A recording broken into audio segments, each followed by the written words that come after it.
ఒక్క కూతురు మాత్రమే.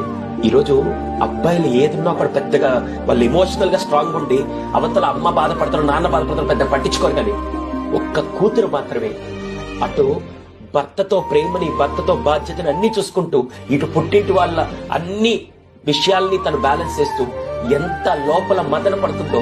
ప్రతి అమ్మాయి ఎవరైతే పెళ్లి చేసుకుని వచ్చారో అటు భర్త మాట కాదనకూడదు, ఇటు పుట్టింటి వాళ్ళని గడకేయకూడదు, మొత్తం కలిపి చేస్తూ నిజంగా hats off to all the women those who are balancing this thing.